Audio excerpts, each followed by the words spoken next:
Silas Brennan dropped to his knees in the dirt outside the Golden Dust Saloon. His hands trembled as he reached toward the girl crumpled against the hitching post, a child no older than 15. Her lips split open, her arms wrapped around herself like she was trying to disappear. "Please," she whispered through bloody teeth. "Don't tell them you saw me." Those 5 words cracked something open in Silas's chest, something he'd buried 3 years ago with his wife and son. He didn't know her name yet, didn't know what hell she'd survived. But in that moment, looking into those terrified blue eyes, Silas Brennan made a decision that would change both their lives forever. If you want to follow Ruth and Silas's journey to the very end, subscribe to our channel and hit the notification bell so you never miss a new story. And drop a comment telling us what city you're watching from. We love seeing how far these stories travel. The summer heat pressed down on Dusty Creek like a punishment from God himself. Silas Brennan hadn't planned on coming to town today. He'd avoided it for 3 years now, preferring the quiet company of cattle and the endless rhythm of ranch work to the pitying glances of townfolk who remembered when he'd been a different man.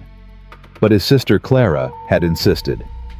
"You're running out of coffee," she'd said that morning, standing on his porch with her arms crossed. "And flour, and soap, and basic human decency, Silas. When's the last time you spoke to anyone besides me and your horse? Horse don't ask stupid questions. Neither will the general store clerk. Go." So here he was, riding down Main Street at high noon, his hat pulled low against the glare. That's when he heard her cry out. It wasn't a scream she'd learned not to scream. It was a sharp, bitten-off sound of pain quickly swallowed. The kind of sound a person makes when they've been hurt so many times they've stopped expecting anyone to care. Silas pulled his buckskin to a stop. The girl lay sprawled in the alley beside the Golden Dust Saloon, one arm twisted beneath her, her face pressed into the dirt. A man stood over her, thick-necked, red-faced, his boot drawn back for another kick. "Get up," the man snarled. "Quit your lazying around. Those floors ain't gonna scrub themselves." "I'm sorry, Uncle Vernon. I'm sorry, You'll what, cry some more? That what your mama taught you before she burned up, crying and uselessness." Silas dismounted before he'd made a conscious decision to move. "Hey."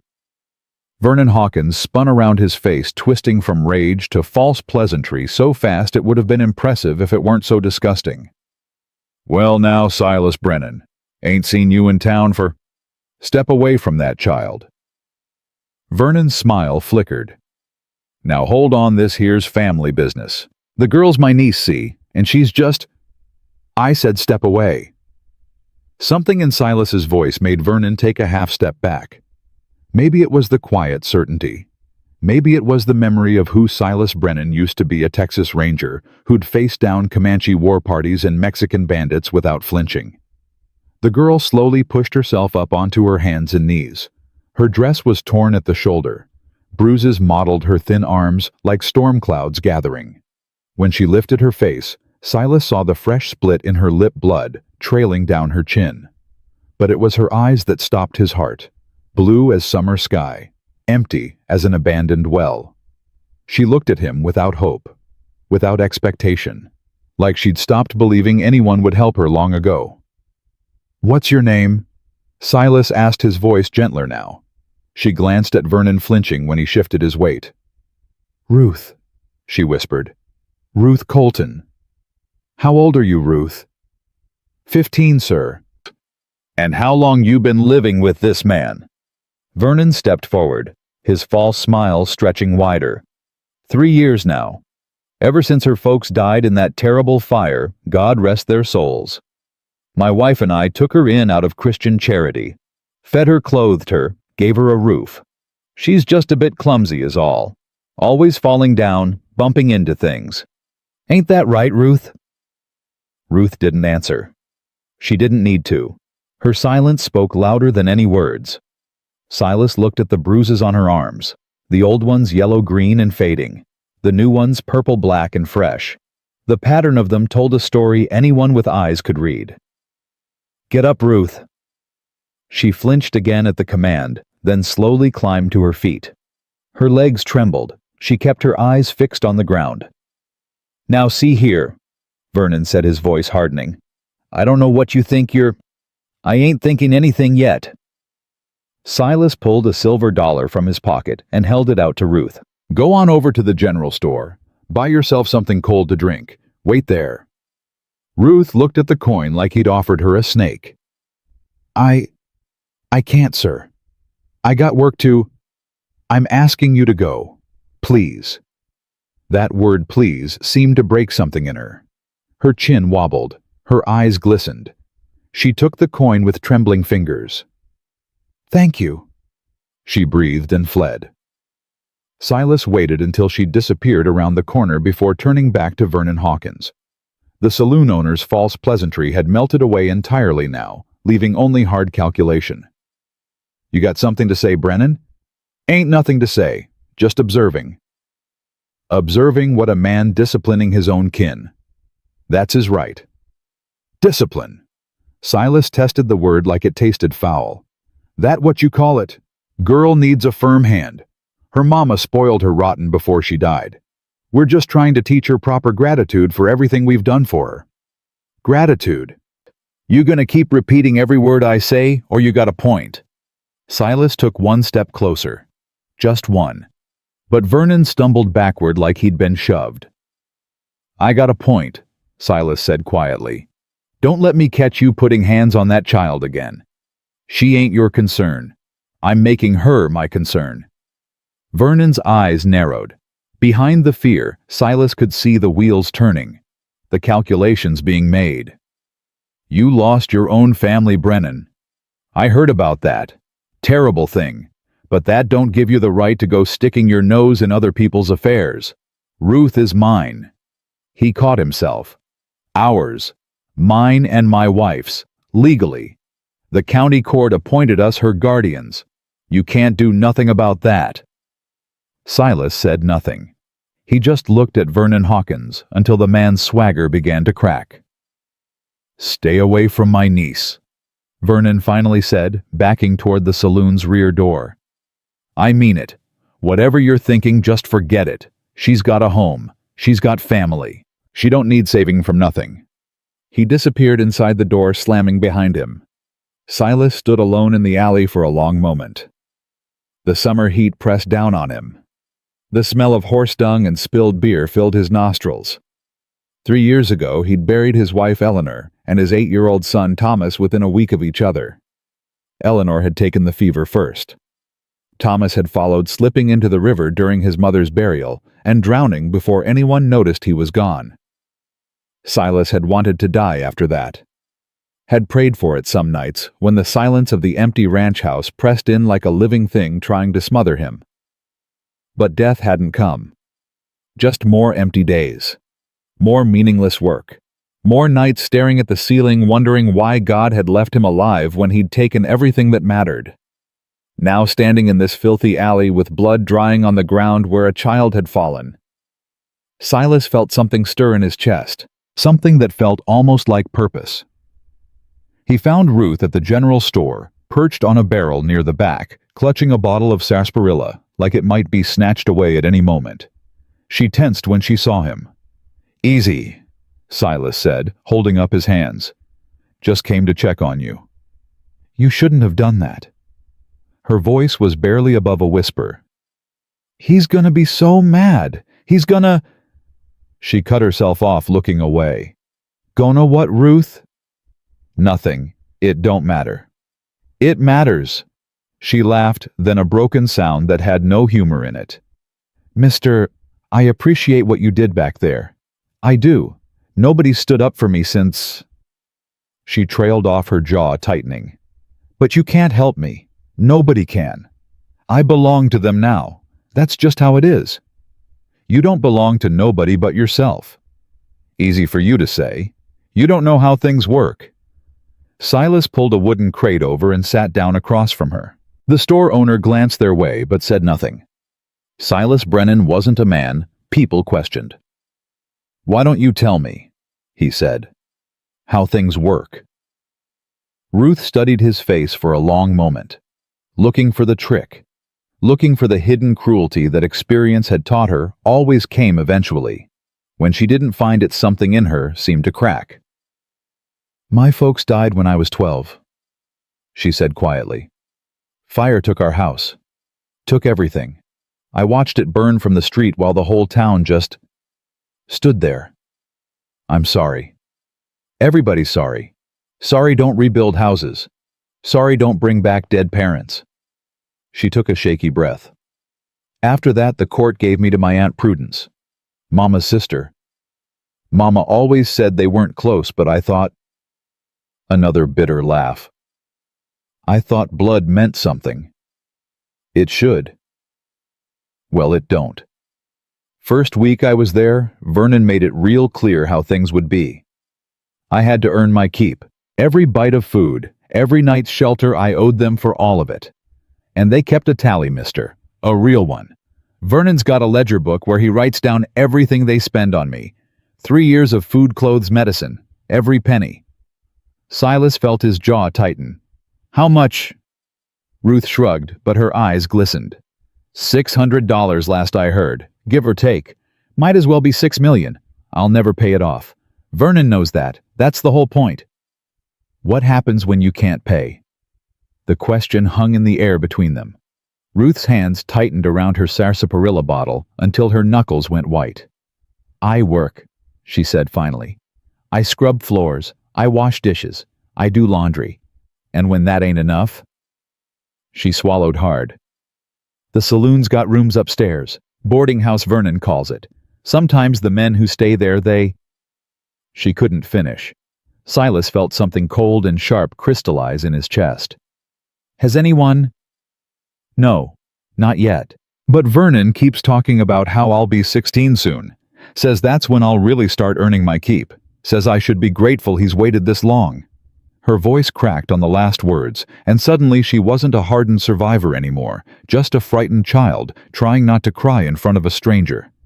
"I'm sorry," she whispered, swiping at her eyes.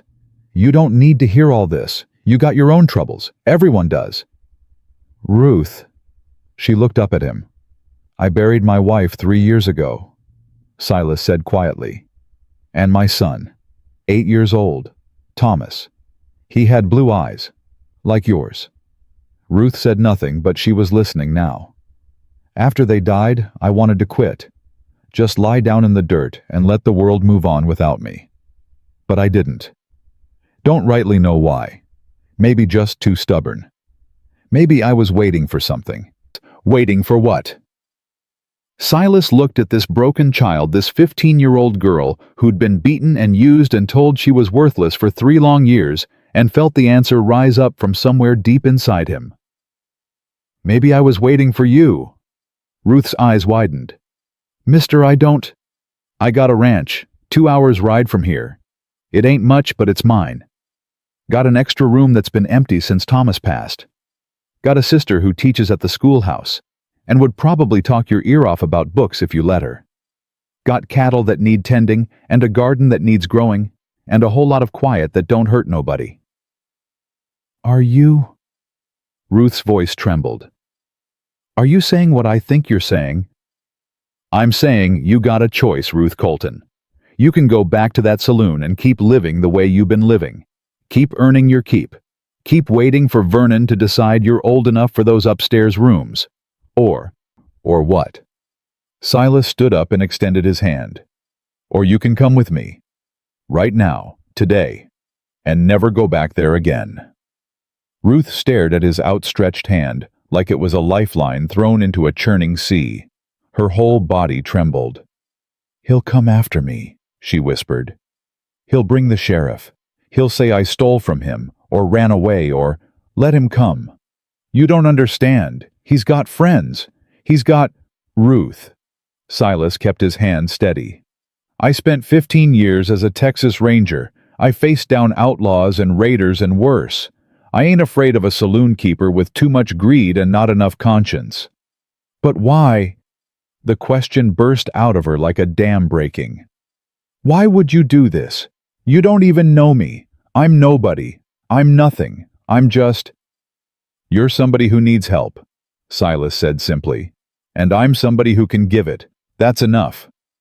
Tears spilled down Ruth's cheeks now, cutting clean tracks through the dirt on her face. She looked at his hand, looked at the door, looked back at his hand. "If I go with you," she said slowly, "he'll say I owe him.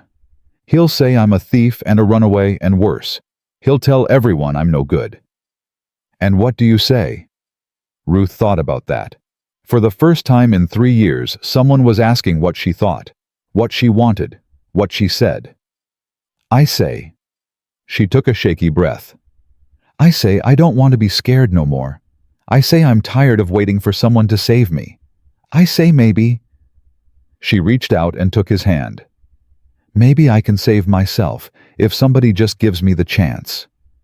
Silas's weathered fingers closed around hers, and Ruth felt something she'd almost forgotten existed. Hope. They didn't make it out of town unseen. Ruth had nothing to gather everything she owned she wore on her back. Vernon hadn't allowed her personal possessions. Said they made her uppity and ungrateful. So they walked straight from the general store to where Silas had left his horse, Ruth's small hand gripping his like she was afraid he'd disappear if she let go. But Vernon Hawkins was watching. He burst out of the Golden Dust's front door just as Silas was helping Ruth onto the buckskin's back, his face purple with rage. "What in God's name do you think you're doing?" Silas didn't turn around. "Leaving. With my property." Now Silas turned. His eyes were flat and cold. "That what you call her property?" Vernon stalked toward them, his fists clenched. "That girl owes me $600, Brennan. 600. You think you can just waltz in here and steal what's rightfully mine? I think I can pay off her debt right now." Silas reached into his saddlebag and pulled out a leather pouch. 600, you said?" Vernon's eyes widened at the sight of the money. His tongue darted out to wet his lips. "Well now, that's mighty generous. But I've been thinking, and I reckon the debt's actually closer to 800. Interest, you understand. Cost of doing business." "Fine. 800. And there's emotional damages to consider. My wife, she's grown attached to the girl. Leaving so sudden would just break her heart. Another 200 ought to cover that. $1,000. Plus the inconvenience. Vernon." Silas's voice dropped to that quiet, dangerous register again. "I'm going to count out $1,000. That's more than fair. You're going to take it, and you're going to sign a paper saying Ruth Colton don't owe you nothing more. And then you're going to walk back into that saloon and forget you ever had a niece." "Or what?" Silas stepped closer. "Or I start asking questions, loud questions, in public places, about what exactly happens in those upstairs rooms of yours, about what exactly you had planned for a 15-year-old girl when she turned 16, about what kind of man keeps a ledger book tracking how much a child owes him." Vernon's face went pale. "You ain't got no proof of nothing." "Don't need proof, just need questions. Folks in this town, they're already suspicious of you. All it takes is one person asking the right questions, and suddenly everyone's looking at you different. Suddenly those upstairs rooms ain't so popular anymore. Suddenly the sheriff starts wondering if maybe he ought to take a closer look at your business dealings." Vernon said nothing. His jaw worked silently. $1,000, Silas repeated. "Fair and square. Take it or leave it." The struggle played out across Vernon's face, greed warring with self-preservation. Finally, his shoulders slumped. "Fine. But I want it in writing, too. Something saying I treated that girl well, that she's leaving of her own free will, that I ain't responsible for nothing she does from here on out." Done. They completed the transaction right there in the street with the general store clerk as witness. Silas counted out the money slowly, deliberately, making sure Vernon saw every coin. Then they both signed a paper stating that Ruth Colton was free and clear, all debts paid, no further obligations. When it was done, Vernon snatched up the money and turned to go. "You're making a mistake, Brennan," he said over his shoulder.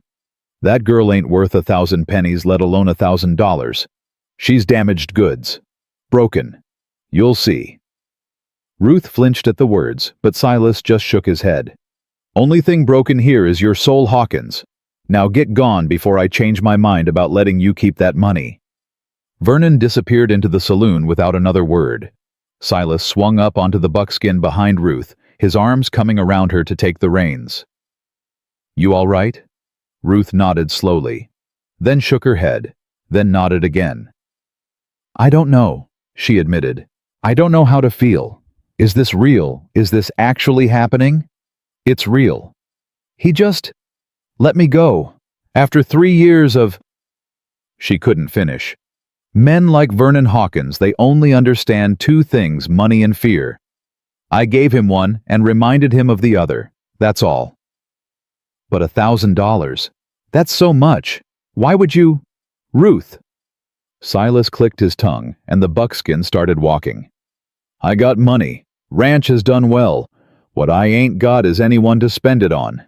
Eleanor and Thomas, they ain't around to need nothing anymore. So when I saw you in that alley looking at me with those eyes—" He trailed off. "What?" Ruth asked softly. "You looked exactly like Thomas did that last morning. Before the funeral. Like you'd given up hoping anyone would fix things. Like you were just waiting for the next bad thing to happen because that's all you'd ever known." Ruth felt tears threaten again. "I'm sorry about your son, Mr. Brennan." "Silas, and I'm sorry about your folks. Reckon we got plenty of sorrow between us to fill an ocean. What happens now?" Silas guided the horse toward the edge of town, leaving Dusty Creek and its gilded saloons and its broken promises behind. "Now we go home," he said simply, "and we start figuring out how to be a family." The sun was setting by the time they crested the final hill. Ruth had been silent for most of the ride, overwhelmed by the vastness of the land around her, by the strange reality of her sudden freedom. But when she saw the ranch spread out in the valley below the sturdy house with its wide porch, the solid barn, the cattle grazing peacefully in fenced pastures, she drew in a sharp breath. "This is yours. This is ours, if you want it to be." Ruth turned to look at him, and Silas saw something new in her eyes. Not hope, not yet.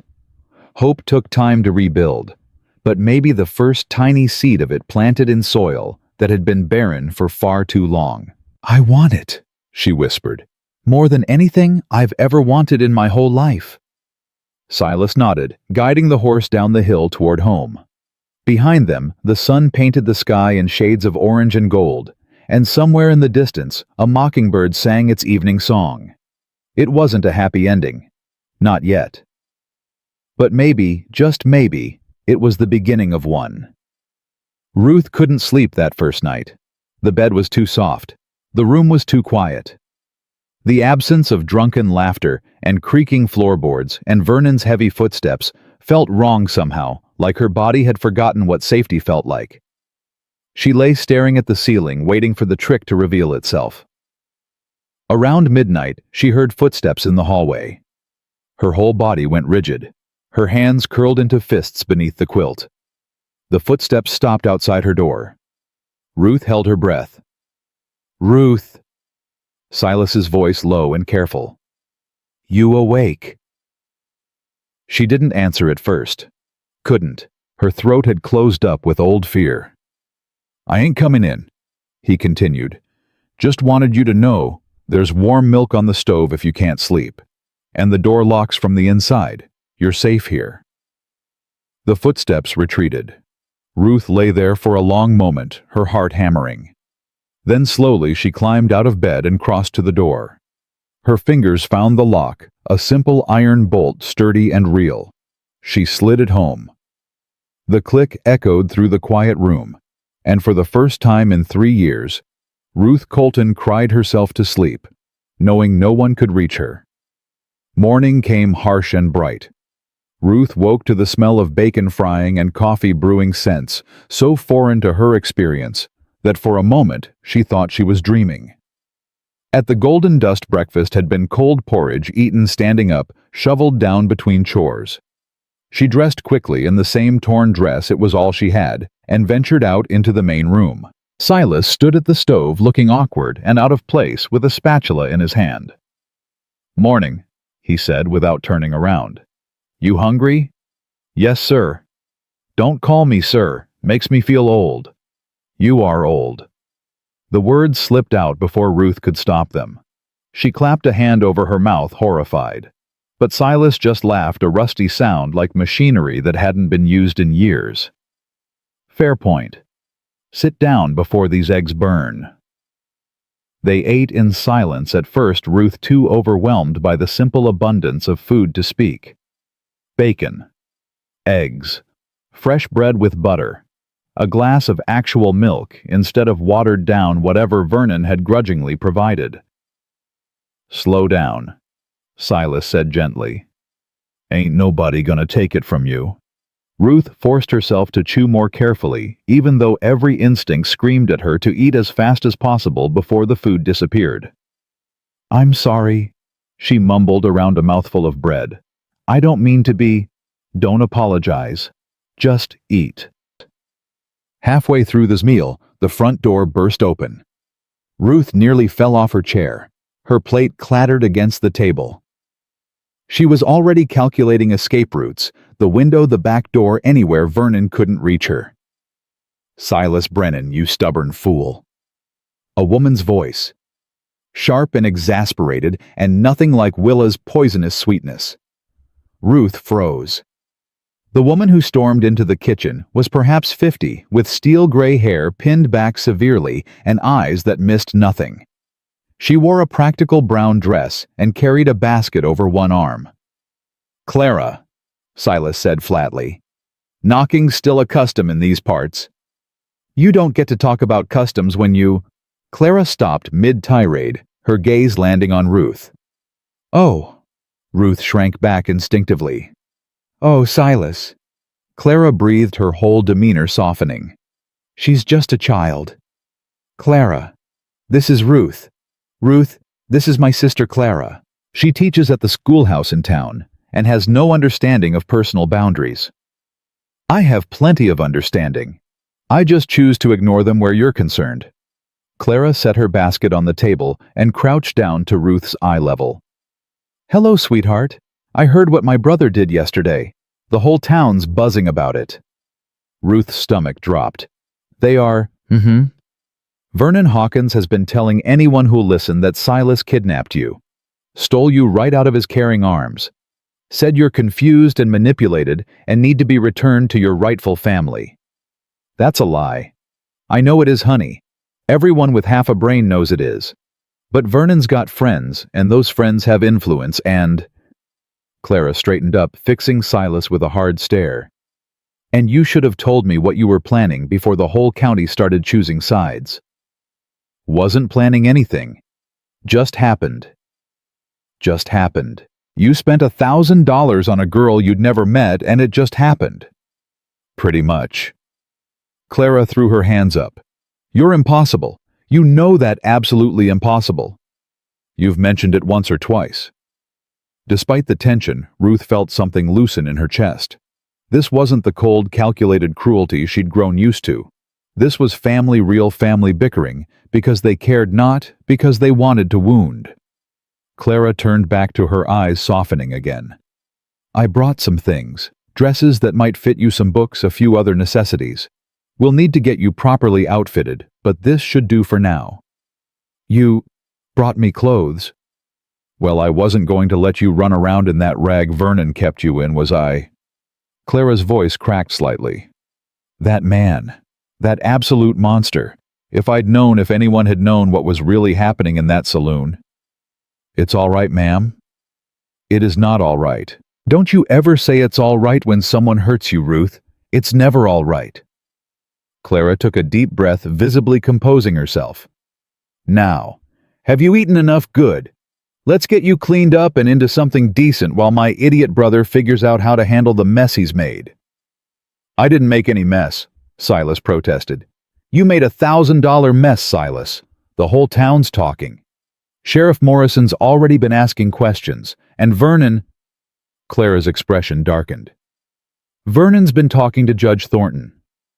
Ruth felt the blood drain from her face.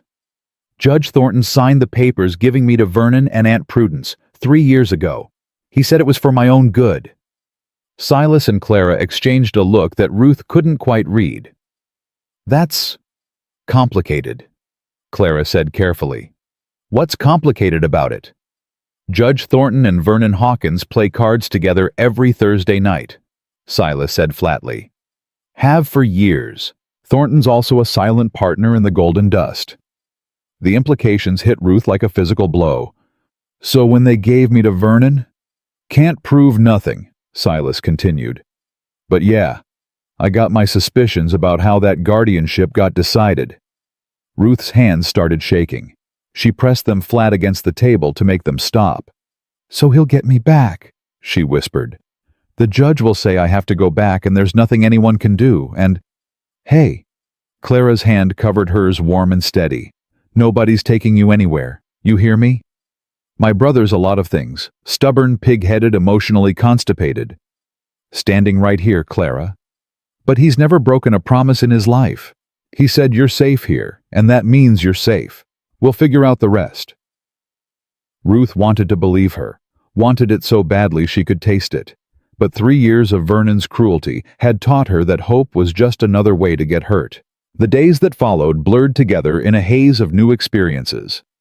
Clara came by every morning to work with Ruth on her reading and writing skills. Vernon had actively discouraged, claiming educated women were unnatural and asking for trouble. Ruth discovered she loved books with a ferocity that surprised her. She devoured everything Clara brought: novels, poetry, history texts, reading by lamplight until her eyes burned. "You're a natural," Clara told her one afternoon, watching Ruth sound out a particularly difficult passage. "Your mother taught you well." "Mama always said books were freedom." Ruth's voice caught. "She said as long as I could read, nobody could keep me ignorant. Vernon hated that. He burned all my books the first month I was there. He burned them. Said I didn't need them anymore. Said I had new lessons to learn." Ruth's jaw tightened. "I learned them, just not the ones he wanted." Clara didn't ask what those lessons were. She didn't need to. Silas taught Ruth other things, practical things. How to saddle a horse without getting kicked. How to tell a good calf from a sick one. How to mend fence and read weather signs and find water in dry country. "Why are you teaching me all this?" Ruth asked one evening, wiping sweat from her forehead after her first successful ride. "Because knowing things makes you strong," Silas said simply. "And strong people don't need to depend on anybody else to survive. Vernon always said women couldn't learn ranch work. Said our brains weren't built for it. Vernon's an idiot." Ruth laughed a real laugh, one that surprised both of them. It felt strange in her throat, like a muscle she'd forgotten she had. Silas smiled, the expression transforming his weathered face. "That's the first time I've heard you laugh. It's the first time I've had something to laugh about." But the peace couldn't last. Ruth knew that, had known it from the beginning, even as she'd desperately hoped otherwise. Vernon Hawkins came for her on a Tuesday. Ruth was in the garden pulling weeds when she heard horses approaching. 3 of them. She looked up, and her blood turned to ice. Vernon rode in front, his face arranged in that false, pleasant expression she knew so well. Behind him came Aunt Prudence, her lips pressed into a thin, disapproving line. And beside them, Sheriff Morrison. "Ruth," Silas's voice rang out from the porch. "Get inside." She ran. By the time she reached the house, Silas was already standing at the top of the porch steps, his rifle in his hands. Not pointed at anyone. Just there. A statement of fact. "That's far enough, Vernon. Now, Silas, let's not be hasty." Vernon raised his hands in a placating gesture. "We're just here to talk. Like civilized folks." "Civilized folks don't need the sheriff to have a conversation." Sheriff Morrison shifted uncomfortably in his saddle. "Silas, I don't want any trouble, but Vernon's got legitimate concerns here. The girl's his legal ward. Court appointed. He's got papers." "I've got papers too, signed by Vernon himself, saying Ruth's debts are paid and she's free to go." "That document was obtained under duress," Vernon cut in smoothly. "You threatened me, Brennan, in front of witnesses. Any judge would throw that paper out." "I didn't threaten you. I stated facts. You implied you'd ruin my reputation if I didn't hand over my niece. Reputation. Ruth couldn't stop herself. She stepped out onto the porch, her whole body trembling with a rage she'd never allowed herself to feel before. What reputation? The one where you beat a child. The one where you made me sleep in a closet and work 16 hours a day. The one where you were going to sell me to... Ruth! Prudence's voice cracked like a whip. That is enough. You will apologize immediately for spreading such vile lies about the family that took you in out of the goodness of... You don't have any goodness. Ruth's voice rose to a shout. You watched him hit me. You watched and you did nothing. You're not my family. You're monsters. Prudence's face went white, then red. You see, Sheriff, you see how she's been corrupted. This man has turned her against the only family she has left. He's filled her head with lies and... I haven't lied about anything, Silas said quietly. And Ruth hasn't either. But I expect you both know that. Vernon's pleasant mask slipped for just a moment, revealing the cold fury beneath. This isn't over, Brennan. I've already spoken to Judge Thornton. He's agreed to review the custody arrangement. I'm sure he has. Ruth belongs with her rightful family. The law's on our side. The law. Silas stepped forward, placing himself between Vernon and Ruth. You keep talking about the law like it means something, but we both know what you planned for that girl. We both know what those upstairs rooms were for. And I promise you, if you try to take her back, the whole territory will know it too. You can't prove anything. Maybe not. But I can sure make people ask questions, loud questions. The kind that get printed in newspapers and repeated in church pews and whispered in general stores. The kind that follow a man around for the rest of his miserable life. Vernon's face twisted with hatred. You'll regret this. I regret a lot of things. Saving that girl ain't one of them. Sheriff Morrison cleared his throat. Look, this is getting us nowhere. Vernon, Silas, why don't we let the judge sort this out proper and legal? Thornton set a hearing for next week. Until then, Ruth stays where she is. That's not acceptable, Vernon snapped. It's what's happening. I'm not dragging a 15-year-old girl off this property at gunpoint. Not today. Not ever. For a long moment, nobody moved. Then Vernon yanked his horse's reins, turning the animal roughly. 1 week, he said. Enjoy it while it lasts, Ruth. Because when that judge rules in our favor, and he will, you're coming home. And I promise you, girl, you will learn the meaning of gratitude. He rode off without looking back. Prudence followed her face, a mask of righteous indignation. Morrison lingered for a moment longer. I'm sorry about this, Silas. I know Vernon's no good, but my hands are tied. Are they? The sheriff flinched at the question, but didn't answer.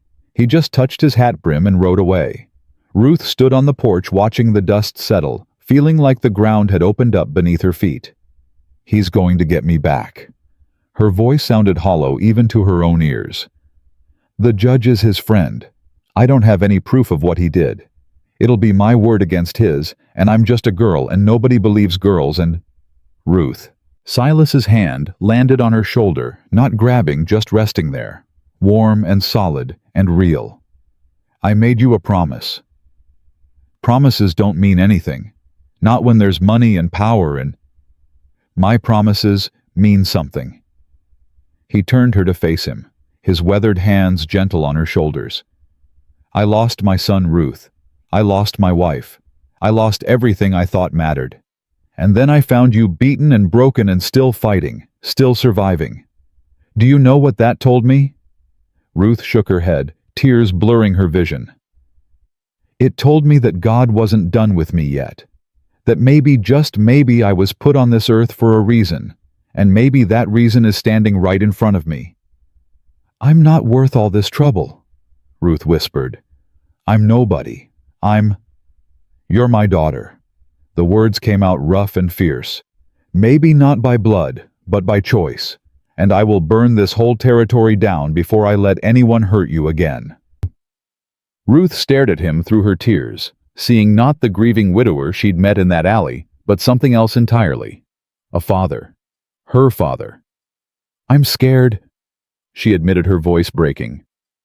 I know, but you ain't alone anymore, and that makes all the difference. Clara arrived an hour later, her expression grim. I talked to Dr. Walker, she said without preamble. He's willing to testify that Ruth was malnourished and showed signs of physical abuse when he examined her last week. That's something, Silas said. It's not enough. Thornton's already made up his mind. Half the town saw Vernon counting Silas's money. They think this was a business transaction. Rich rancher buys a girl from her family. It doesn't look good. I don't care how it looks. I care about what it is. That's the problem, Silas. You've never cared how things look, but in a courtroom, perception is everything. Ruth sat at the kitchen table, listening to them argue about her future, like she wasn't even there. It was familiar. Vernon and Prudence had done the same thing countless times. Decided what she'd eat, what she'd wear, what she'd do. Never once asking what she wanted. But this was different. These people were fighting for her, not against her. What if I testified? She asked quietly. Clara and Silas both turned to look at her. If I stood up in front of the judge and told him everything. Everything Vernon did, everything he was planning. Maybe. It's your word against his, Clara said gently. And Thornton's already shown whose side he's on. But at least people would hear. At least they'd know. Ruth lifted her chin, and for the first time since that morning, she felt something other than fear. I've been silent for 3 years. Scared, and silent, and invisible. Maybe it's time to stop being invisible. Silas looked at her with something like pride in his eyes. That's your choice to make, he said. Not mine, not Clara's, yours. Then I choose to fight. Ruth's voice didn't waver.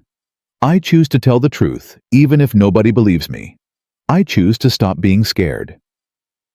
Clara reached across the table and squeezed her hand. You remind me of Eleanor, she said softly. Silas's wife. She had that same fire, that same stubbornness. Is that a good thing? Clara smiled through suddenly bright eyes. It's the best thing, the very best thing. That night, Ruth couldn't sleep again. But this time it wasn't fear keeping her awake. It was determination. She climbed out of bed and padded to the window, looking out at the moonlit ranch that had become her home. Somewhere out there, Vernon Hawkins was plotting to take it all away.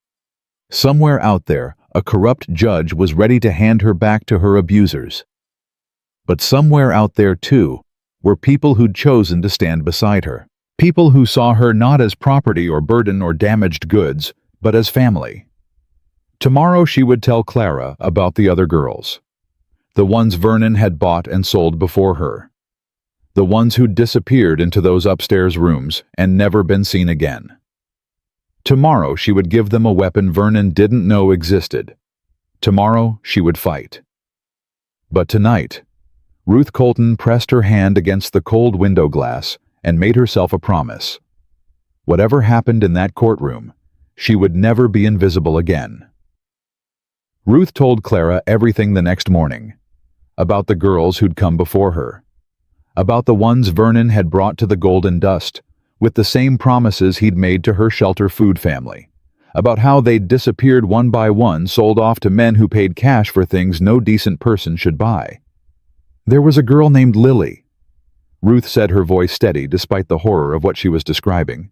She was 14, pretty, red hair. Vernon kept her for 6 months, and then one night she just wasn't there anymore.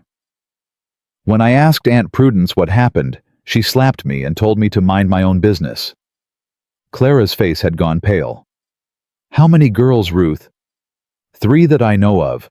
But I heard Vernon talking once late at night when he thought I was asleep. He said something about his arrangements going back years. Said I was his best investment yet because I was docile and didn't ask questions. And nobody ever reported this. Who would they report it to? Sheriff Morrison. He drinks at Vernon's saloon every Friday night. Judge Thornton. He's practically Vernon's business partner. Ruth's jaw tightened. The whole town's rotten, Miss Clara. The good folks just look the other way because it's easier than fighting. Clara stood abruptly, her chair scraping against the floor. I need to talk to Silas. Right now. She found him in the barn mending a saddle. The moment she told him what Ruth had said, the leather strap snapped in his hands. 3 girls, he said quietly. At least 3. Maybe more. Ruth doesn't know for certain. And nobody did a damn thing.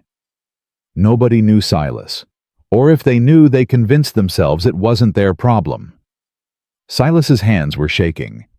He'd seen terrible things in his years as a ranger, massacres, murders, cruelties that haunted his nightmares. But this was different. This was evil, wearing a respectable face hiding in plain sight while the whole town pretended not to see. We can't prove any of this in court, Clara continued. Ruth's testimony alone won't be enough. Thornton will dismiss it as the ravings of an ungrateful child. Then we need evidence. Where do you expect to find evidence Vernon's not stupid? He covers his tracks. Silas looked toward the house where Ruth sat on the porch with a book in her lap. Even from here he could see the tension in her shoulders, the way she kept glancing toward the road waiting for danger to appear. Maybe he's not as careful as he thinks, Silas said slowly. Ruth mentioned a ledger, a book where Vernon kept track of her debt. If he did the same thing with the other girls, that ledger would be in the saloon, which is Vernon's territory. Then we need someone on the inside. Clara stared at him. You're not seriously suggesting? I ain't suggesting anything, just thinking out loud. Silas Brennan, if you're planning something illegal, I'm planning to protect my daughter. He met his sister's eyes, and she saw something in them she hadn't seen since before Eleanor died. Purpose. Whatever it takes. Dr. Henry Walker arrived at the ranch that afternoon, his medical bag in hand and worry etched across his weathered face. I came as soon as I heard about the hearing, he said, accepting the coffee Clara offered. This whole situation has gotten out of control. You're willing to testify about Ruth's condition? Silas asked. Of course, but I have to warn you, my testimony alone won't convince Thornton. The man's already made up his mind. What if you had more than Ruth's injuries to report? Walker hesitated. What do you mean? Ruth told us about other girls who disappeared from the golden dust over the years. You've been the only doctor in town for decades, Henry. You must have seen something. The doctor's face went gray. His coffee cup rattled against its saucer. I've suspected, he said finally. There were girls who came through my office injuries consistent with abuse, malnourishment, signs of other things. But they'd never talk. Always claimed they fell or hurt themselves, or it was an accident. And you let it go. What was I supposed to do? Walker's voice cracked. Report my suspicions to Morrison. To Thornton, they'd have buried it and run me out of town. I'm a doctor, Silas, not a lawman. I heal people. I don't have the power to. You have power now. Silas leaned forward. Write down everything you remember. Every girl. Every injury. Every suspicious case that walked through your door. We'll use it to show the court that Ruth isn't lying, that there's a pattern here. Even if I do that, Thornton will find a way to dismiss it. Then we won't give him the chance. Walker looked confused, but Clara understood immediately. Her eyes widened. Silas, no. No what? You're planning to go over Thornton's head, to the territorial governor. Silas didn't deny it. Ruth said the whole town's rotten. Fine. Then we go outside the town. Governor Safford's a decent man. If we can get this story to him before the hearing's in 5 days. We'll never make it to Prescott and back in time. I know people who can. Riders from my ranger days. Good men who owe me favors. And if Safford doesn't believe you, if he decides it's not worth his time. Silas looked toward the porch again. Ruth had set down her book and was watching them through the window, her blue eyes full of questions she was too afraid to ask. Then at least I'll know I tried everything. That night, Silas wrote 3 letters. One to former Captain James Montgomery of the Texas Rangers, a man who'd once told Silas he'd ride through hellfire if asked. One to Territorial Governor Anson Safford, outlining the situation in careful, damning detail. And one to Vernon Hawkins. Clara found the third letter on his desk and read it with growing horror. "You can't send this." "Already planning to." "You're threatening to expose him publicly if he doesn't withdraw his custody claim. That's blackmail, Silas. It's leverage. It's illegal." Silas took the letter from her hands, folding it carefully. "So is selling children to the highest bidder. But Vernon's been doing that for years and nobody's stopped him. Sometimes, Clara, you have to fight dirty to beat people who've never fought clean. And if he calls your bluff, then it ain't a bluff." Clara stared at her brother, seeing the man he'd become in the years since Eleanor's death. Hard, uncompromising, willing to burn everything down for the people he loved. "You're going to start a war," she said quietly. "War started the day Vernon Hawkins laid hands on that girl. I'm just finishing it." The letter reached Vernon the following morning. Ruth was helping Clara hang laundry when they heard the horse approaching. Fast. Too fast. She dropped the shirt she was holding and ran toward the house, her heart hammering. Vernon Hawkins dismounted before his horse had fully stopped. His face was purple with rage, the veins in his neck bulging as he stormed toward the porch. "Brennan, get out here, you son of a—" Silas appeared in the doorway, rifle in hand. "That's far enough. You think you can threaten me?" Vernon waved the letter in his fist. "You think a few fancy words are going to scare me into backing down?" "Ain't trying to scare you, Vernon, just stating facts." "Facts? You want facts." Vernon's laugh was ugly desperate. "Here's a fact for you. Judge Thornton's moving up the hearing tomorrow morning. And when he rules in my favor, I'm going to have the sheriff arrest you for kidnapping, extortion, and anything else I can think of. Tomorrow." Surprised? Don't be. You're not the only one who can pull strings, Brennan. The difference is, my strings actually work. Ruth stepped out onto the porch, positioning herself beside Silas. Her hands were shaking, but her voice was steady. "I won't go back with you." Vernon's eyes found her, and for just a moment the mask slipped completely. Pure hatred twisted his features. "You don't get a choice, girl." "Everyone has a choice. That's what Silas taught me." "Silas taught you?" Vernon spat on the ground. "What did he teach you, huh? How to spread lies about the family that saved you. How to bite the hand that fed you. You didn't save me, you bought me, and I'm done being owned." Vernon took a step forward. Silas raised his rifle. "I said that's far enough." "You're making a mistake, Brennan, a big one. You think I don't have insurance? You think I haven't prepared for this?" "What's that supposed to mean?" Vernon's smile was cruel and knowing. "Ask your sister what her husband used to do for me, before he died. Ask her about the money he borrowed, the debts that got passed down when his heart gave out." Clara went white. "That's right." Vernon's voice dripped with satisfaction. "Your precious sister's been in my pocket for years. Who do you think convinced Dr. Walker to keep quiet all this time? Who do you think warned me when people got too curious?" "That's a lie?" Clara whispered. "I never—" "Your husband did. Same thing, aim. And his debts became yours when he passed." Vernon spread his hands. "See, Brennan, I've got hooks in everyone, the whole town. You can't fight that. You can't beat that. All you can do is hand over the girl and walk away while you still can." Silas looked at his sister, saw the guilt written across her face, the shame, the horror. "Clara, I didn't know." Her voice cracked.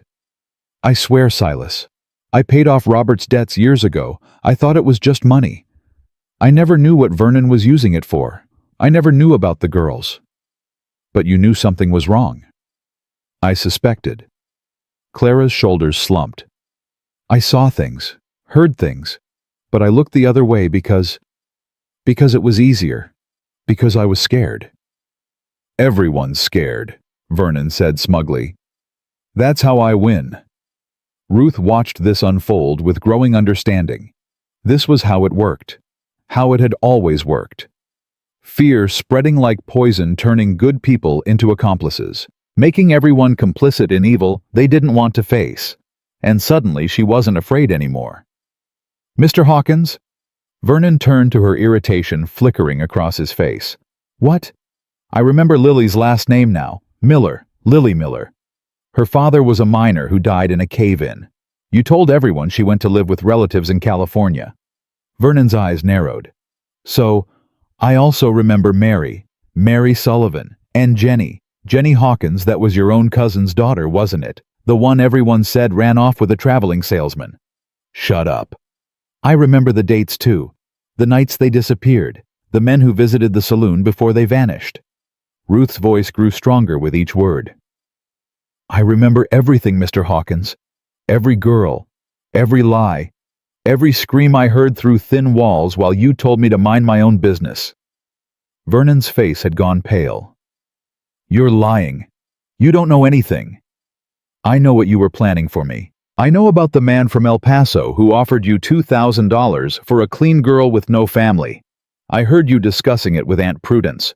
You were going to wait until my 16th birthday, weren't you? Make it seem more respectable. You little... Vernon lunged toward the porch. Three things happened at once. Silas stepped forward, rifle raised. Clara screamed her brother's name. And a gunshot split the air. Everyone froze. The shot hadn't come from Silas's rifle. It had come from the road where three riders had appeared on the crest of the hill. The lead rider lowered his smoking pistol, aiming it directly at Vernon's chest. That was a warning shot, called out a voice Ruth didn't recognize. Next one won't be. Vernon spun around, his face contorting with confusion and fear. Who the hell are you? The rider urged his horse forward, and as he drew closer, Ruth saw the badge pinned to his vest. Not a town sheriff's star, something else. Something that carried authority far beyond Dusty Creek. Name's Captain James Montgomery, United States Marshal. He nodded toward the two men flanking him. We're here on authority of the territorial governor. Silas lowered his rifle, a strange expression crossing his face. Jim, you got my letter. Got it yesterday. Rode through the night. Montgomery dismounted, his eyes never leaving Vernon. Governor Safford sends his regards. Also sends his strong recommendation that any custody hearing scheduled for tomorrow be postponed indefinitely pending investigation. Investigation into what? Vernon's voice had gone shrill. This is a family matter. You've got no jurisdiction. I've got jurisdiction over human trafficking. Montgomery pulled a folded document from his coat. Got 3 witnesses willing to testify about girls being sold out of the Golden Dust Saloon. Got bank records showing payments to Judge Thornton that'll make real interesting reading for the newspapers. And got a sworn statement from a former employee of yours who's decided to talk. Former employee, your wife. Montgomery smiled grimly. Prudence Hawkins rode into Prescott 2 days ago. Said she couldn't live with what you'd made her do anymore. Said she'd rather hang than spend another night pretending to be something she isn't. Vernon's face crumpled. All the bluster, all the confidence, all the careful cultivation of power and fear gone in an instant. Prudence wouldn't, he whispered. She wouldn't dare. She dared. And when she started talking, so did others. Turns out your hooks ain't as deep as you thought, Hawkins. People were just waiting for someone else to go first. Vernon took a step backward, then another. His eyes darted toward his horse, calculating escape routes. Don't, Montgomery warned. My men will run you down before you get a mile. Make this easy on yourself. For a long moment, nobody moved. Then Vernon Hawkins broke. He fell to his knees in the dirt, all the fight draining out of him. He looked old suddenly. Small. Nothing like the monster who had haunted Ruth's nightmares for 3 years. I want a lawyer, he croaked. You'll get one, after you're locked up. Montgomery gestured to his deputies. Take him, and search the saloon. I want that ledger the girl mentioned. As the deputies hauled Vernon to his feet, Ruth stepped off the porch. Wait. Everyone turned to look at her. She walked toward Vernon, slowly stopping just out of arm's reach. He wouldn't meet her eyes. "Look at me." He didn't move. "I said look at me."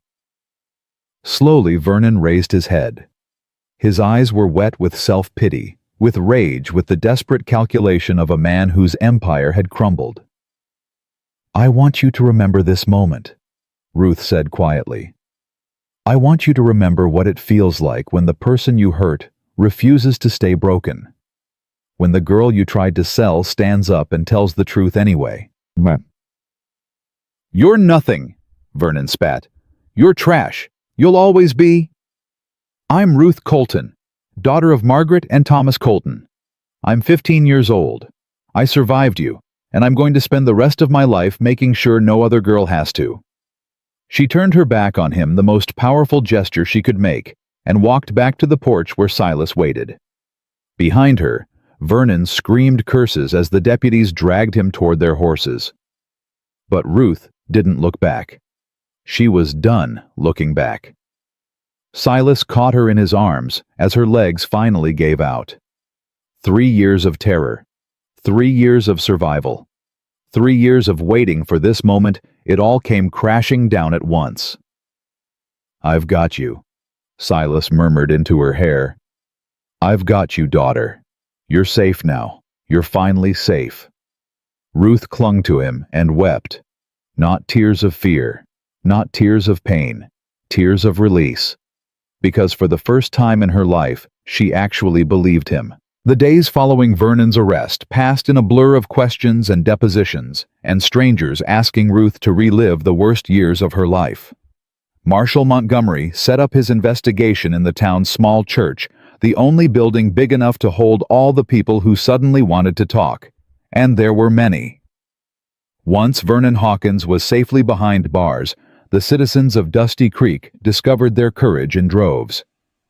"I always suspected something was wrong," said Mrs. Patterson, the schoolteacher, wringing her hands. "Those girls who came and went. The way Vernon looked at them. But what could I do? A woman alone against a man like that." "I saw bruises on Ruth more than once," admitted the general store clerk. "But she always said she fell. What was I supposed to think?" "We all knew," muttered old Pete Williams, the blacksmith. "Deep down we all knew. We just didn't want to see." Ruth listened to these confessions from her seat in the front pew, Silas solid and steady beside her. Each admission of guilt, each excuse for inaction, each tearful apology, they washed over her like waves against stone. She didn't forgive them. She wasn't sure she ever would. But she understood. Fear was a powerful thing. It made cowards of good people and monsters of weak ones. On the third day, Prudence Hawkins was brought before her. Ruth hadn't known what to expect from this meeting. Her aunt had been a shadow in her childhood nightmares, silent, complicit, occasionally cruel, when Vernon wasn't watching. But the woman who sat across from her now looked nothing like the painted vulture Ruth remembered. Prudence had aged a decade in a week. Her hair hung limp and unwashed. Her face, free of powder and rouge, was pale and drawn. Her eyes, when they met Ruth's, held something Ruth had never seen in them before. Shame. "I don't expect you to forgive me," Prudence said, her voice barely above a whisper. "What I did, what I let happen, there's no forgiveness for that." Ruth said nothing. She wasn't going to make this easy. "I want you to know, I didn't always hate you. When your mother died, part of me wanted to love you, to raise you right. But Vernon," Prudence's voice cracked, "he had plans, from the very beginning, and I was too scared to stop him." "So you helped him instead?" "Yes." The word came out like a confession of murder. "I helped him. I looked away. I told myself it wasn't my fault, that I was just surviving. But I know what I am. I know what I became." "Why did you finally talk?" Prudence's hands twisted in her lap. "When Vernon started talking about your 16th birthday, about the man from El Paso, I realized he was going to do it again. The same thing he did to Lily, to Mary, to all of them. And I couldn't—" She choked on a sob. I couldn't watch another girl disappear. Not you. You reminded me too much of your mother. My mother. Margaret was beautiful. Brave.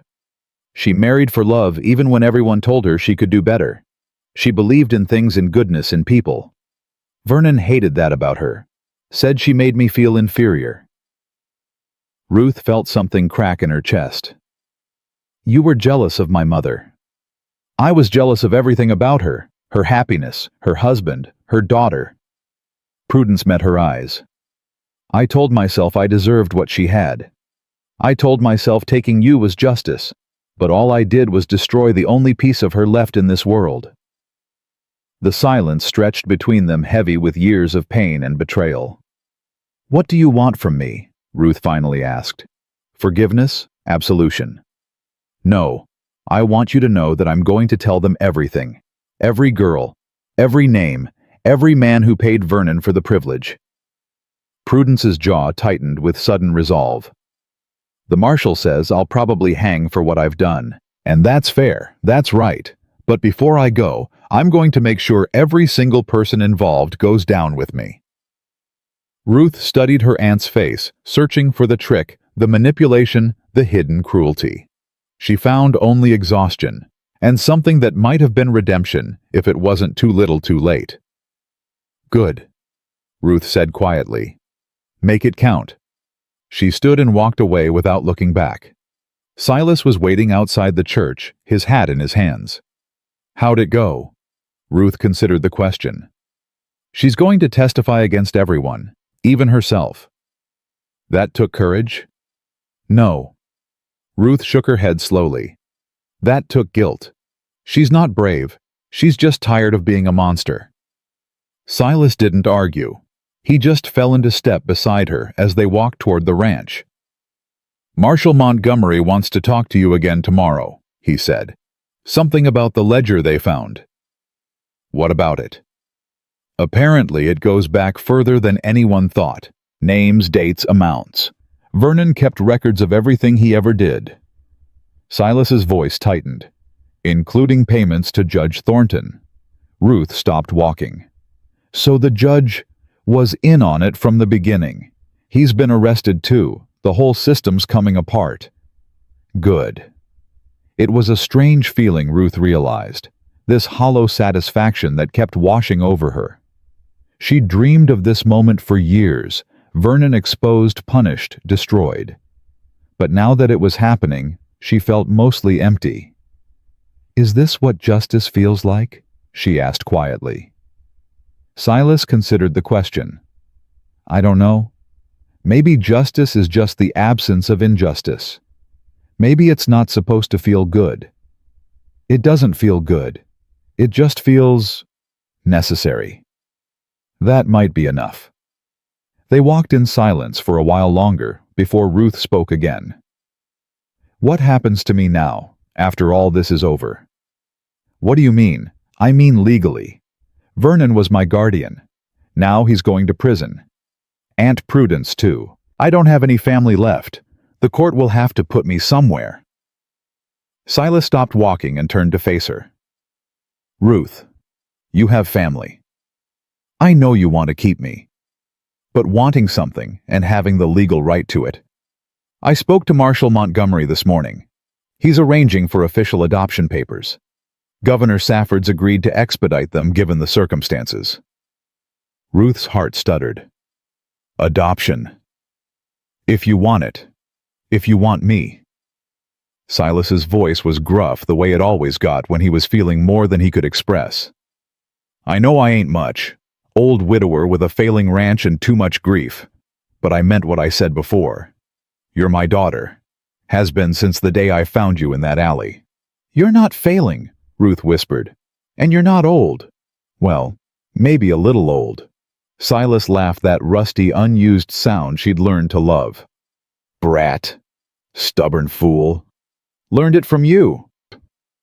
Ruth felt tears pricking at her eyes, but these were different. Warm. Clean. The kind of tears that came from too much feeling, not too much pain. Yes, she said. Yes, what? Yes, I want you to adopt me. Yes, I want to be your daughter. Yes, I want this to be my home forever. Silas pulled her into his arms, and Ruth buried her face against his chest, breathing in the scent of horses and tobacco and something she was just beginning to recognize as safety. Forever's a long time, he murmured into her hair. I know. That's why I'm sure. Clara found them still standing in the road 10 minutes later, hugging like the world might end if they let go. Well, she said, a smile tugging at her lips. I take it the conversation went well. Ruth pulled back, wiping her eyes. He's adopting me. I know. I helped him fill out the paperwork. Clara's smile widened. Welcome to the family, niece. Officially. Does this mean I have to call you Aunt Clara? Only if you want to. Though I reserve the right to call you my favorite niece regardless. I'm your only niece. That's why you're my favorite. The laughter that followed felt strange and wonderful and absolutely necessary. But the peace didn't last. It never did, Ruth was learning. 2 days before the adoption was set to be finalized, a stranger rode into Dusty Creek. Ruth was at the general store with Clara picking out fabric for new dresses when she saw him through the window. Tall, well-dressed, riding a horse that cost more than most ranches earned in a year. Something about him made her skin prickle with unease. Who's that? She asked, nudging Clara. Clara's face had gone pale. I don't know, but I don't like the look of him. They watched as the stranger dismounted and walked directly toward the church where Marshal Montgomery had set up his headquarters. His stride was confident, purposeful, like a man who knew exactly what he wanted and intended to get it. An hour later, Silas came to find them. His face was grim. We need to go home, he said. Now. What's wrong? Clara demanded. Who was that man? His name is Edward Colton. He's Ruth's uncle, her father's brother. Ruth felt the blood drain from her face. My father didn't have a brother. He did. A half-brother from your grandfather's first marriage. They were estranged, hadn't spoken in 20 years. Silas's jaw tightened. Until now. What does he want? Silas looked at her with eyes full of something Ruth recognized. Fear. He wants you. Edward Colton came to the ranch that evening accompanied by Marshal Montgomery and a lawyer Ruth had never seen before. I don't understand, Ruth said, her voice rising. I never even knew he existed. Why would he want custody of me now? Edward Colton smiled. It was a polished smile, practiced in boardrooms and courtrooms designed to reassure and manipulate in equal measure. My dear niece, I only recently learned of your existence. Your father and I were estranged. A family disagreement that should never have gone as far as it did. When I heard what happened to Thomas, your father, and his wife, I was devastated. And when I discovered that you'd survived, that you'd been suffering under the care of those monsters. He shook his head sorrowfully. I came as soon as I could. That was 3 years ago. I didn't know. The news never reached San Francisco. It wasn't until one of my business associates mentioned the scandal in Arizona territory that I realized I had a niece who needed me. I don't need you. I have a family. Edward's smile flickered, just for a moment. Mr. Brennan has been very kind to you, I'm sure, but he's not blood, and blood, my dear, is everything. Blood didn't save me from Vernon Hawkins. Blood didn't feed me or clothe me or protect me. Silas did. Silas Brennan is a stranger who purchased you from your guardians like livestock at auction. Edward's voice hardened. Whatever his intentions, that's how the law sees it. And the law gives blood relatives priority in matters of custody. Ruth looked at Marshal Montgomery, desperation rising in her chest. Tell me he can't do this. Tell me there's some way. Montgomery's face was apologetic. I'm sorry, Ruth. Mr. Colton's claim is legitimate. He's your closest living relative. The court has to consider his petition. Consider it or grant it? That depends on the judge. Which judge? Silas asked quietly. He'd been silent until now, standing in the corner with his arms crossed and his face unreadable. Judge Abraham Mercer, from Tucson. He's been assigned to replace Thornton. Abe Mercer. Something shifted in Silas's expression. I know him. Then you know he's fair, Montgomery said. He'll hear both sides. Make a decision based on what's best for Ruth. And what if what's best for Ruth is staying here? Silas stepped forward, positioning himself between Edward and Ruth. What if the girl herself tells the judge she wants nothing to do with this man?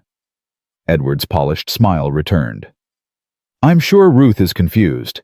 She's been through a terrible ordeal, but with time, with proper care, with family. I have family, Ruth interrupted. Right here, the only family that matters. You're a child. You don't know what's best for you. I know what's not best for me, and that's leaving with someone I've never met just because we share blood. Edward's mask slipped for just a moment. Ruth saw something flash in his eyes. Irritation, calculation, cold assessment. Then it was gone, replaced by wounded concern. I see I have my work cut out for me. He turned to Montgomery. When is the hearing? 3 days. Excellent. That should be plenty of time. Edward tipped his hat toward Ruth. I look forward to getting to know you better, niece. I'm sure once you understand who I am, you'll see things differently. He left without waiting for a response. The moment his horse disappeared down the road, Ruth turned to Silas. He's lying. I don't know about what yet, but he's lying. I know. How can you be so sure? Silas's eyes were hard as flint. Because I've met men like him before. They don't come for family. They come for what family can give them. What could I possibly give him? Clara, who had been silent throughout the encounter, suddenly spoke up. Land. Everyone turned to look at her. Your parents' homestead, where they died in the fire. Clara's voice was thoughtful. It was never sold. I remember the town council talking about it years ago. The property reverted to the family estate, but there were no known heirs to claim it. I didn't know about any of that, Ruth said slowly. You were 12 and grieving, and Vernon made sure you stayed ignorant about anything that might give you power. Clara's eyes narrowed. But if the land is still unclaimed, and if you're the sole surviving heir, then whoever has custody of Ruth controls the property, Silas finished, until she comes of age. It's just land. What could it be worth? Depends on the land. Clara moved toward the door. I'm going to send a telegram to a friend in the county records office, see what I can find out. After she left, Ruth sat down heavily at the kitchen table. He's going to take me, isn't he? The judge will side with blood over whatever I have with you. Silas sat across from her, his weathered hands folded on the table. Maybe, maybe not. But I want you to understand something, Ruth. Whatever happens in that courtroom, whatever the judge decides, it doesn't change what you are to me. And what's that? My daughter, in every way that matters. A piece of paper doesn't make family. Love makes family. Choice makes family. And I chose you the moment I saw you bleeding in that alley. Ruth felt tears threatening again. What if he wins? What if I have to go with him? Then I'll come for you. I'll follow you to San Francisco, to the ends of the earth if I have to. I'll fight every day until you're back where you belong. That could take years. Then it takes years, but I won't give up on you, Ruth, not ever. She reached across the table and gripped his hands. Promise me. I promise. They sat like that until Clara returned, her face pale and her hands trembling. I found something, she said, about the land, about why Edward Colton suddenly cares about a niece he's never met. Tell us. Clara laid a telegram on the table. 3 months ago, the railroad announced their new route. It's going to run directly through the territory where your parents' homestead is located. The land value has increased tenfold. Anyone who owns property along that route stands to make a fortune. Ruth stared at the telegram. So he doesn't want me. He wants the land. He wants both. You're the key to the land. Without you, he can't claim it." Silas's jaw tightened. "Then we make sure he doesn't get either." "How?" "He's got lawyers, he's got money, he's got the law on his side. He's also got a secret." Silas stood up, his eyes hardening with determination. "Every man like Edward Colton has secrets, things he doesn't want people to know. We've got 3 days to find his." Ruth looked up at him. "And if we don't, we will." Silas's voice was steel. "Because I made you a promise, and I don't break promises." He strapped on his gun belt and headed for the door. "Where are you going?" Clara called after him. "San Francisco, by way of the telegraph office. I still got friends from my Ranger days. Time to call in every favor I ever earned." He paused at the door, looking back at Ruth. "You stay here, stay safe, and remember, no matter what happens, you belong to me. Not him, not anyone else. Me." Then he was gone. Ruth sat alone at the table, Clara's hand warm on her shoulder. "He'll find something," Clara said softly. "Silas Brennan never fails when he's fighting for someone he loves." "I know," Ruth whispered. But as she watched the dust settle from Silas's departure, she couldn't shake the cold feeling spreading through her chest. 3 days. 3 days to expose a man with all the money and power in the world. 3 days to save everything she'd finally learned to love. 3 days to prove that family wasn't about blood, it was about choice. And Ruth Colton was choosing to fight. Silas rode through the night and into the next day, stopping only to change horses and send telegrams. By the time he reached Tucson, his old Ranger contacts had already started digging. Edward Colton, it turned out, wasn't as clean as his polished exterior suggested. He just had better lawyers. "The man's got debts," Captain Montgomery told him over whiskey in a cramped saloon. "Big ones. His shipping company's been bleeding money for years. He's borrowed from every bank in California, and some in Nevada, too." "How much?" "Enough that the railroad money would save him. Without it, he's finished." Silas felt something cold settle in his stomach. So this isn't about family. It's about survival. For men like Colton, it's always about survival. Other people are just tools to be used. Montgomery slid a folder across the table. "There's more. His first wife died under suspicious circumstances. Second wife left him and disappeared. The household staff turns over every few months. Nobody stays in Edward Colton's orbit for long. Any of this provable? Circumstantial mostly. But there's one thing that might stick." Montgomery tapped the folder. "His father Ruth's grandfather left a will, the original before it was modified. I tracked down the lawyer who drew it up." Silas opened the folder and read, then read again. "This changes everything. If you can get it admitted as evidence." "I'll get it admitted if I have to hold the judge at gunpoint." Montgomery laughed grimly. "Wouldn't recommend that approach with Abe Mercer. He's honest, but he plays by the rules."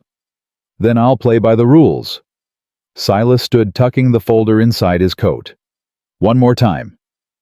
He rode back to Dusty Creek, with the evidence burning a hole in his saddlebag and hope burning a hole in his chest. Ruth spent those 3 days preparing. Clara drilled her on courtroom etiquette, how to speak clearly, how to maintain composure, how to answer questions without revealing more than necessary. Dr. Walker came by to review his medical testimony. Even Marshal Montgomery offered advice on what judges looked for in custody cases. But it was Ruth who found the final piece of the puzzle. She was going through her father's Bible, the one possession she'd managed to keep through all the years at the Golden Dust, when a folded paper fell from between the pages. A letter in her father's handwriting. "My dearest Ruth," it began.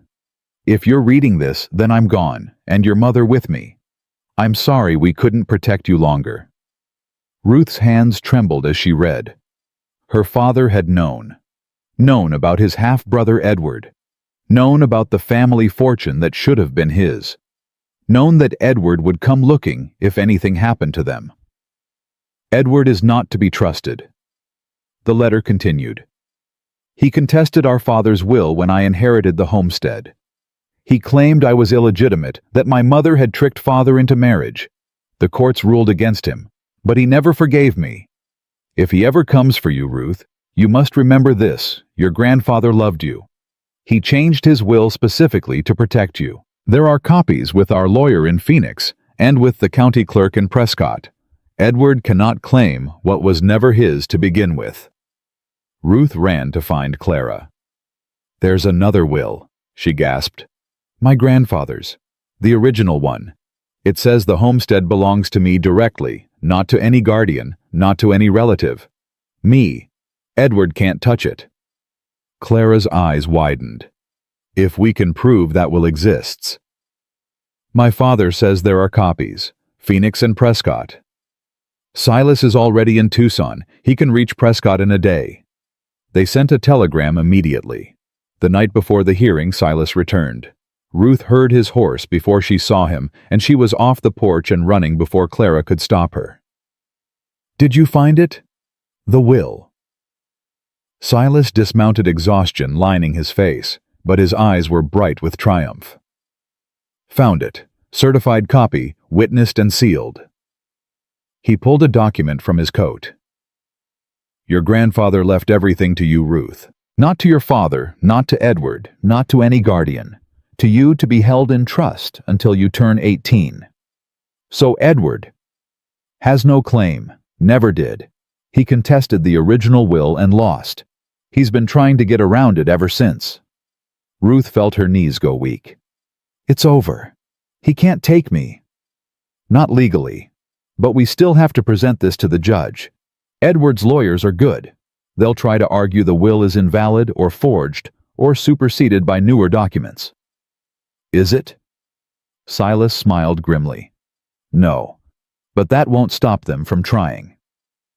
The hearing convened at noon the next day. Judge Abraham Mercer was a silver-haired man with keen eyes and a reputation for fairness that preceded him across the territory. He sat behind a makeshift bench in the church, the same church where Vernon's crimes had been exposed just days before. The irony wasn't lost on Ruth. Edward Colton arrived with 2 lawyers and a file of documents 3 inches thick. He wore his finest suit and his most concerned expression, playing the role of devoted uncle with practiced ease. Ruth sat beside Silas Clara on her other side. Dr. Walker and Marshal Montgomery sat in the gallery, ready to testify if needed. "This court will come to order," Judge Mercer announced.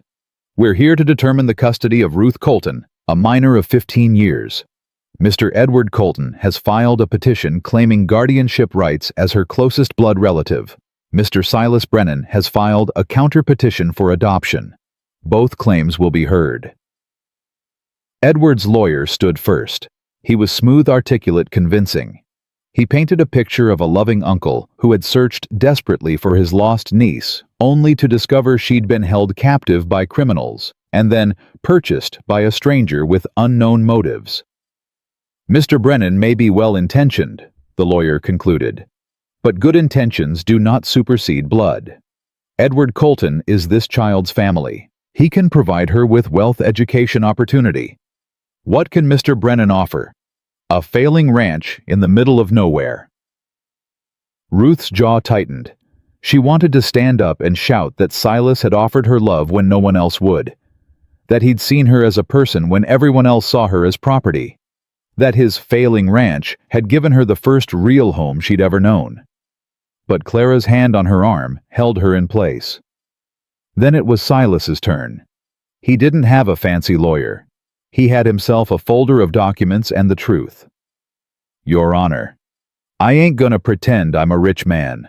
I ain't gonna claim I can give Ruth everything money can buy. But I can tell you what I've already given her." He stood, his voice rough but steady. "I gave her safety when she had none. I gave her food when she was starving. I gave her a room with a lock on the inside so she could sleep without fear for the first time in 3 years. I gave her a chance to learn to read, to ride, to be something more than what Vernon Hawkins tried to make her." "Very touching," Edward's lawyer interrupted. "But none of that establishes legal—" "I ain't finished. Silas's voice cut through the objection like steel. "I also found some interesting documents in my travels. About Mr. Colton's finances. About his debts. About why he suddenly got interested in a niece he never knew existed." He laid the papers on the judge's bench. "Edward Colton isn't here for Ruth. He's here for the land. Her parents' homestead sits right in the path of the new railroad. It's worth a fortune now. And Mr. Colton needs that fortune because he's 3 months away from bankruptcy." A murmur ran through the gallery. Edward's face went white. "Those documents are private financial records," his lawyer sputtered. "Obtained illegally. Obtained from public bankruptcy filings," Silas corrected. "Amazing what you can find when you know where to look." Judge Mercer examined the papers with growing interest. "Continue, Mr. Brennan." "There's more. Mr. Colton contested his father's will 20 years ago. He lost. The will clearly states that the homestead belongs to Ruth directly, not to any guardian, not to any relative. There's a certified copy right here." Silas added another document to the pile. "Edward Colton has no claim to that land. Never did. This whole custody petition is just another attempt to get around a will he's been fighting for 2 decades. Edward rose from his seat, his polished facade cracking. "This is slander. I came here out of love for my brother's child." "You never met your brother." Ruth spoke up, unable to stay silent any longer. "My father wrote about you. He said you tried to destroy him. Said you claimed he was illegitimate so you could steal his inheritance. A child's fantasy. It's in his own handwriting." Ruth pulled the letter from her pocket. "He warned me about you. He knew you'd come. And he made sure I'd have the proof I needed when you did." Judge Mercer held out his hand. "May I see that letter?" Ruth walked it forward herself. Her hands were steady now. Her voice didn't shake. "My father loved me, Your Honor. He protected me even after he died. That's what family does." She turned to look at Silas. "And so does he." The judge read the letter slowly. Then he examined the will. Then he reviewed the financial documents. The silence stretched. "Mr. Colton," Judge Mercer finally said, "I'm troubled by what I'm seeing here. Your claim to guardianship appears to be motivated primarily by financial interest, rather than familial concern." "Your Honor, that's simply not—" "I'm also troubled by your history with this family. You contested your father's will. You lost. Now you're attempting to gain control of the same inheritance through custody of a minor." The judge's voice hardened. "That's not family devotion, Mr. Colton. That's manipulation." "I object." Overruled. Mercer removed his spectacles and fixed Edward with a stare that had made criminals confess on the spot. "Your petition for custody is denied." Edward's face contorted with rage. "You can't do this. I have rights. You have the right to leave this courtroom before I charge you with attempted fraud." Mercer turned to Silas. "Mr. Brennan, your petition for adoption is granted. Ruth Colton will hereby be known as Ruth Brennan, legal daughter of Silas Brennan, with all rights and protections that entails." Ruth couldn't breathe. "Furthermore," the judge continued, "Miss Ruth's inheritance will be held in trust as her grandfather intended, managed by a court-appointed trustee until she reaches the age of 18. At that time, she may do with it as she pleases." "This isn't over," Edward hissed, rising from his seat. "I'll appeal. I'll take this to the territorial governor."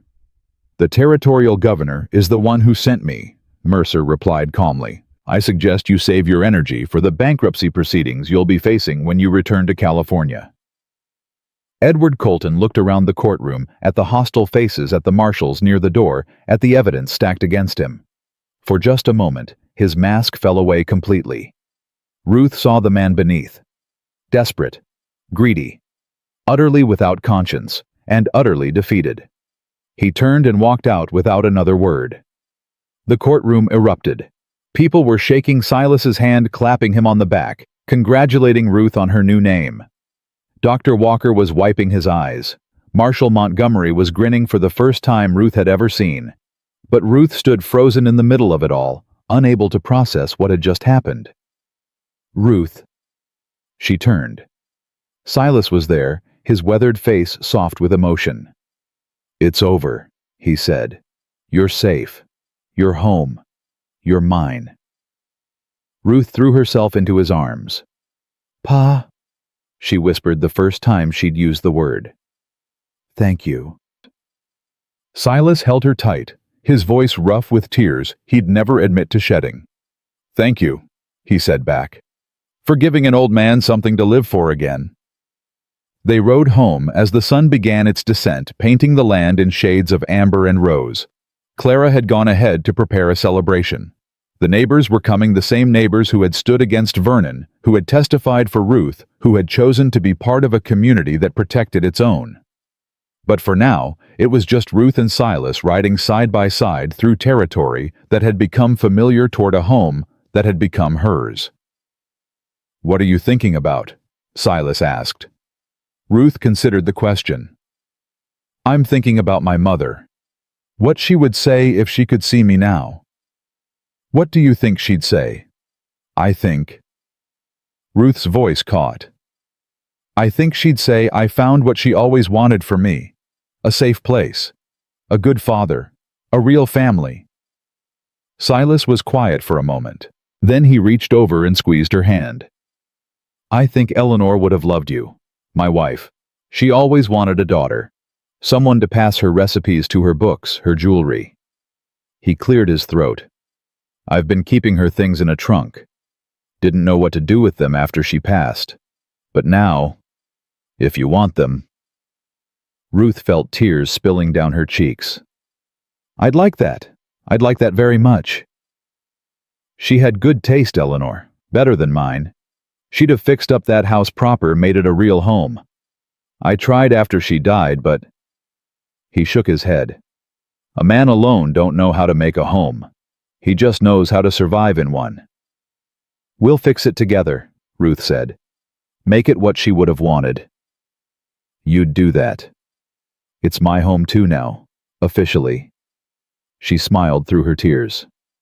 "Ruth Brennan. That's who I am." Ruth Brennan. Silas tested the name, and she could hear the pride in his voice. "Got a nice ring to it. Better than Colton. That name never brought me anything but pain. Names don't make us who we are. Choices do. And you made the right ones, Ruth. Even when it would have been easier to give up. So did you." She looked at him, really looked, seeing not just the gruff exterior, but the wounded heart beneath. "You didn't have to save me. You didn't have to spend your money, risk your reputation, fight the whole town. You could have walked past that alley and pretended you didn't see anything." "Couldn't do that." "Why?" Silas was quiet for a long moment. "Because I spent 3 years pretending. After Eleanor died. After Thomas. I pretended I was fine. Pretended I didn't need anyone. Pretended the loneliness wasn't killing me. And then I saw you broken and brave and fighting to survive, even when you had nothing left to fight with, and I realized something." "What?" "That pretending is just another kind of dying. That the only way to really live is to let yourself feel things again. To take risks. To love even when love hurts." He looked at her with eyes that glistened. "You saved me, Ruth. Just as much as I saved you." Ruth couldn't speak, could barely breathe. She reached over and took his hand, holding it tight as they crested the final hill and saw the ranch spread out below them. Home. The word had never meant anything to her before. It was just a place, just walls and a roof, just somewhere to sleep and wake and endure. But now it meant everything. Clara was waiting on the porch when they arrived, a smile splitting her face. "There she is, my niece, my legally officially documented niece." Ruth laughed as Clara pulled her into a fierce hug. "I was your niece before today. Now it's on paper. Now nobody can argue." Clara pulled back, her eyes bright with tears. "Welcome to the family, Ruth Brennan. God knows we needed some new blood around here." "Hey," Silas protested. "Oh, hush. You know you were getting boring." The celebration lasted well into the night. Neighbors came with food and well wishes. Mrs. Patterson brought books she thought Ruth would enjoy. Old Pete Williams gave her a beautiful silver brush that had belonged to his late wife. Dr. Walker raised a toast to new beginnings and second chances. And through it all, Ruth stood surrounded by people who had chosen her. Not because of blood or obligation or law, but because they saw something in her worth protecting, worth loving. When the last guest had gone and the dishes were washed and the fire had burned down to embers, Ruth found herself on the porch, looking up at the stars. Silas came out and settled into the chair beside hers. "Can't sleep." "Don't want to. Feels like if I close my eyes I'll wake up and this will all be a dream." "It ain't a dream." "I know. But after 3 years of nightmares, it's hard to believe in good things." They sat in comfortable silence, listening to the night sounds, crickets chirping, an owl calling, cattle lowing in the distant pastures. "What happens now?" Ruth asked finally. Now we live. We work the ranch. We eat Clara's terrible cooking." "I heard that." Clara's voice floated through the window. "And we figure out what kind of life you want to have." Silas turned to look at her. "You're smart, Ruth. Smarter than me, probably smarter than Clara." "Definitely heard that. And you've got options now. Education, travel, whatever you want." "What I want," Ruth said slowly, "is to stay right here. Learn everything you can teach me. Become someone my parents would be proud of." "They'd already be proud." "Maybe, but I want to be more than a survivor. I want to be someone who helps other people survive. Other girls like me who got lost in the cracks because nobody was looking." Silas was quiet for a moment. "That's a big goal." "I've got time." Ruth smiled. "I'm only 15. According to you, I've got my whole life ahead of me." "You do. And whatever you decide to do with it, I'll be right here, cheering you on, yelling at you when you're being stubborn, making sure you don't forget where you came from." "Where I came from?" Ruth considered the words. "I used to hate where I came from. The fire, the orphanage, the golden dust, all those years of pain and fear. And now I think, maybe all of it led me here. To this porch, this ranch, this family. Maybe I had to go through all of that to become someone who could appreciate what I have. That's a wise way to look at it. I had a good teacher." Ruth reached over and squeezed his hand. "The best, actually." Silas squeezed back. "Get some sleep, daughter. Tomorrow's a new day." Ruth rose but paused at the door. "Pa?" "Yeah. Thank you. For seeing me when I was invisible. For believing I was worth saving when I didn't believe it myself." Silas's eyes glistened in the starlight. "You were never invisible, Ruth. You were just waiting for someone to look." Ruth smiled, the kind of smile that came from somewhere deep and true, the kind she'd thought she'd forgotten how to make. "Good night, Pa." "Good night, daughter." She went inside, and for the first time in 3 years, Ruth Brennan fell asleep without fear. Because she wasn't Ruth Colton anymore, the orphan, the victim, the girl nobody wanted. She was Ruth Brennan, daughter, survivor fighter. And she was finally completely, irrevocably home.